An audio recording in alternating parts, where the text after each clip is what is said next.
Hi, and welcome to The Curling Show, the podcast that brings you interviews with the sport's top athletes and the people who shape the game. I'm Dean Gemmel, and well, it's been a while. I'd planned to get in one more interview before the end of the year, but I guess that was just the eggnog talking. Anyway, we're back, and in this edition, we're starting off the new year with someone who's on this podcast for the very first time. A Canada Cup qualifier, the winner of the Manitoba Curling Tour Men's Championship, number 15 on the Asham World Curling Tour money list, and maybe, just maybe, the skip of a new team about to break into the upper echelons. Mike McEwen, welcome to the Curling Show. Thanks for having me, Dee. Hey, well, you've managed to avoid the zone gauntlet by winning the Manitoba Curling Tour Championship last weekend. Now it sounds like you have a bit of a cold, too, but how much of a relief is it to have your Safeway spot secured and not play this weekend? Oh, big relief. I missed out last year's select, and so I was looking forward to getting back. And you never know with zones. You're playing in 2-3 different clubs, different ice conditions, so anything can happen. You can't really take anybody for granted. Nobody in Manitoba likes those zones, do they? Yeah, I don't know if it's the best setup, but yeah, everybody's kind of got to go through it, and it feels really good not to be going through that this year. Hey, it seems no curler anywhere in the world likes the play-down format they compete in. Manitoba on the outside, to me, doesn't look that bad, but what's your opinion of it? I can't really comment about other provinces and how they do it. I guess it's a system that does qualify a lot of teams for provincials. I mean, the thing I like about it is you got so many different ways to get in. Yeah, there's a lot of different ways. So in that aspect, it's good. But it's I don't know if there's maybe a better system out there. I'm not haven't seen one put forward yet, but maybe someday in the future they'll think about something a little bit different. Yeah, I think if organizations look at tweaks, it's probably not a bad idea. I think with your sheer number of you've got both A+ and then a lot of B+ teams in Manitoba too. Sheer numbers, a ton of them. It seems like a pretty good system, but maybe that 32 in the provincial is a little high. Yeah, I think so. But they like to have it as a big event. But there is definitely quite a few teams for provincial playdown. I don't know what's going to happen with the numbers. I think from what I've seen of teams entering zones and whatnot, the numbers are dropping. So who knows what will happen in the future, whether the system be changed. Hey, there's an abundance of young curlers in Manitoba who had success as juniors and keep playing and seem ready to break through at the men's level. Before he joined Jeff Stoughton's rink, there was Ryan Fry's young team. Chris Galbraith's done well in spurts. Daley Peters, Reed Carruthers seems to contend regularly now. But guys like Stoughton, Burtnick, and even Vic Peters continue to compete well. When you came out of juniors, maybe full of youthful enthusiasm, did you think it would be as hard for your generation of curlers to get traction? I actually didn't realize how difficult it would be. Went through quite a few seasons and still had some share of success, but never really could get the breakthrough in the men's that I wanted. And I think I didn't really know how much work it would be, and it was really difficult to get the right mix of players as well. If you talk about the mix of players you have, this year your team got off to a start that would probably be called mediocre at best, but qualifying in one spiel through the end of November, but then you apparently made a change in the throwing order. Tell us what you did and why it helped.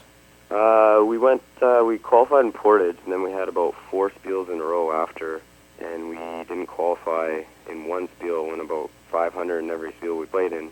And just on the drive home from Dauphin, we had a big talk, and actually Matt Wozniak, my third at the start of the year, just decided that he wanted to step down and play second and get some more confidence and make more shots for him.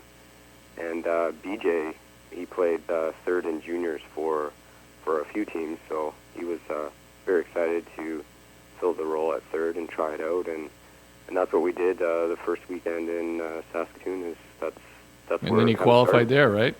Yeah, we ended up losing our first game to the eventual winner, but then we ran through the B side and lost in the semis. So the suggestion came from Matt, though, right? It's tough otherwise, isn't it? Yeah, I don't think anybody thought that he needed to step down, but it was something that he wanted to do. He thought that maybe what he said to me is that second was really where he thought he could excel anyway. So it's been a really good fit for him. He's really enjoying himself and throwing really well. Do you think that's a good lesson for other teams to be quicker to change an order when they're struggling?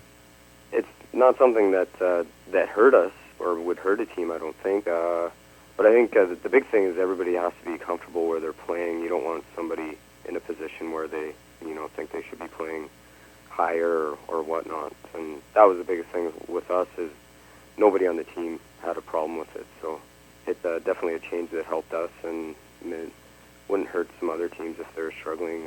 I've seen other guys mix it up too. Hey, you're currently number 15 on the ASHM World Curling Tour money list, and you just missed out on qualifying for the next Capital One Grand Slam in Saskatoon, the Masters. Did your team establish goals at the start of the year, and if you did, what were they? Yeah, for a first-year team, we had some pretty lofty goals. We basically said we wanted to be the top 20 in money winnings.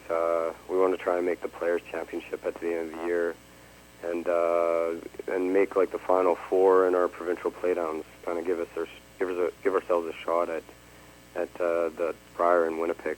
So we had some pretty lofty expectations of ourselves going into the start of the year. Well, you've actually got a shot at all three of those, though. Yeah, actually, the way the end of December worked and start of January, I think we're sitting about 14th in CTRS, so we're in a good spot to make the Players, and feeling really good going into February for the provincials and the Canada Cup. So definitely, I think we could have a chance to fulfill all those goals. Hey, you were runner-up to Brad Gushu in the Canadian Junior Men's Final in 2001. Have you ever wondered how your paths might be different if you were from Newfoundland and Brad was from Manitoba? Yeah, I kind of wondered, what would have happened if we had won that game instead of Brad. It's definitely something you look back at juniors, and it was such a great time. I had a lot of success in juniors, and kind of was a big fish in a small pond, it seemed to me. But definitely, I think being from Manitoba and a larger pool of players and whatnot, I think the opportunities for us are definitely out there. But I think we have to work really, really hard at what spiels and whatnot that we have to get to, simply because we're competing against a lot more teams, and our big event experience is going to be limited. So to really get to those events and do well is important for us. Yeah, I mean, there's kind of two sides to that story, isn't it? Because you're around more great players than Brad gets to be around, and it's easier for you to play against top players. But at the same time, like you said, he's going to have more chances to get to big events. Yeah, there's kind of a catch-22 there. You can look at it both sides. And for us, for myself at least, the last many years, I haven't really got to play in many big men's events. So to really compare ourselves and see where we're at compared to like the Kevin Martins and Furbies and Stoutons and those kind of guys, to see where we're at. I ask a lot of the guys who talk from Manitoba what they do for corn brooms. You seem to have solved the corn broom problem. Do you have any corn under all that tape on that thing you slide with? Yeah, there's some there. I pulled that thing out of the garage, I think, about 10 years ago, last year at juniors, just about, and I think it had been in the garage probably 20 years before that, so it was pretty brittle. It had lots of corn when I started, but the tape just got kind of heavier and heavier on it to keep it all together. And now it's all tape. Mostly, yeah. There's corn under there somewhere. Hey, finally, of course, your big success this year was qualifying for the Strauss Canada Cup of Curling. Are you taking Strauss heart drops? No, not yet. Not yet, to prepare for the pressure of that event. Yeah, we're really looking forward to it. It's something kind of a bonus this year that we didn't expect. And I saw our pool for the Canada Cup, and wow. Yeah, there's no way to well, die. All the teams there are good. So yeah, it's there's like the Grand Slams. There's no way to duck a team. Is there? Exactly. Really looking forward to playing those teams, and even if we don't qualify, I think we'll really get a lot out of the event, and really get a lot of experience from playing those big teams. All right, Mike. We end with the run back. I give you a topic. You give me your thoughts in 1 to 3 words. Busting a broom yourself when you were playing the guy everyone expects to see that from, Doug Riak. Priceless. I heard it was unusual, for you. But anyway. Well, I don't break too many brooms. Actually had a couple kind of go by the wayside this year and actually won both games, so it seems like a good thing if I happen to do that. Yeah, there you go. Maybe you're a guy who needs to break a few more brooms. Yeah, I usually hold everything inside and try not to get like that. Hey, Burton Cummings in the Keith's patch at the Tim Hortons Winnipeg Briar. I heard about that. I don't know. Did they have to go with yeah. Burton? I mean, we fight the image of curling as old, and we got Burton Cummings. Yeah, I know he's from Winnipeg, but, I think it's a good thing. Yeah, probably good. There's a lot of good music in Winnipeg, though, gosh. But anyways. That's true. Ryan Fry, Steve Gould, and Chris Shilley's run to the final of the MCT Championship while playing as 3. Amazing. I was stunned.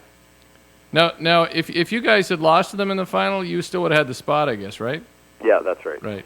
Yeah. And where does Chris Shilley live these days, anyways? He seems to be just driving around picking up games. He's in Winnipeg half the time. His girlfriend lives out here, and then he's off in Red Deer and out in Newfoundland. So starting to think he's like Gowsel driving around an old panel van or something. Hey, the Continental Cup. Great event. Got to see the girlfriend playing it. Did you like the event? Seriously, as a fan, did you like that event? It's different. I think I'd rather see probably personally myself conventional curling. Right. Especially with the mixed doubles and just like 2 players. It's kind of no sweeping and whatnot. It's a little new to me, so I think they stick a fork in that thing, man.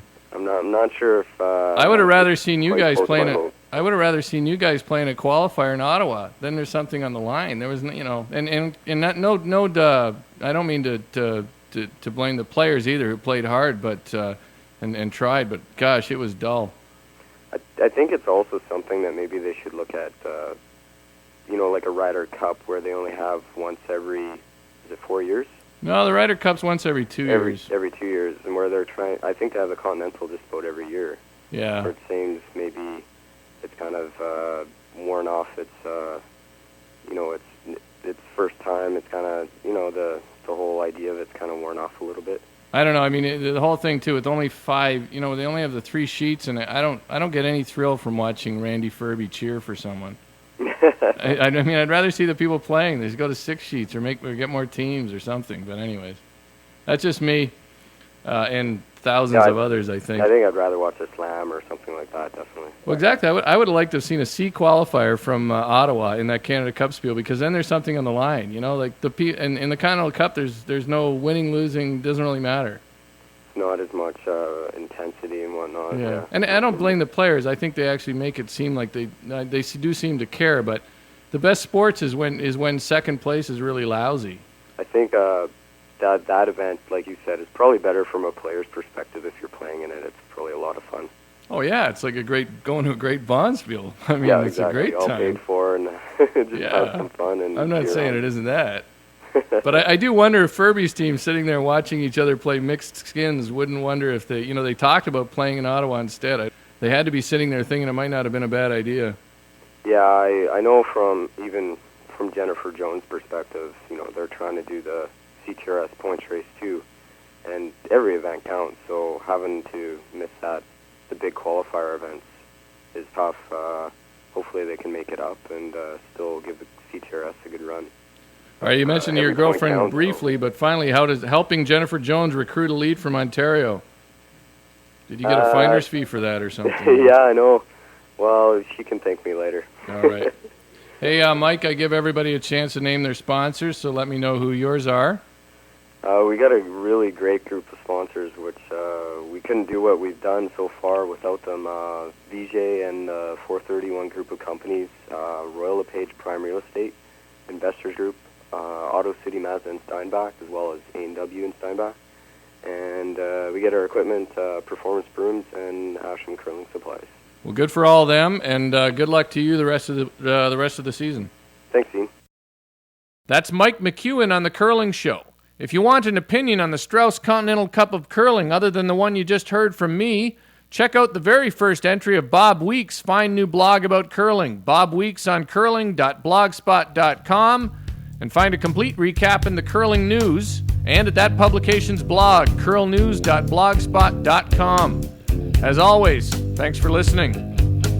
Don't you know it's hard for me to see things that I cannot find? How can I tell if it's a dream or just all in my mind?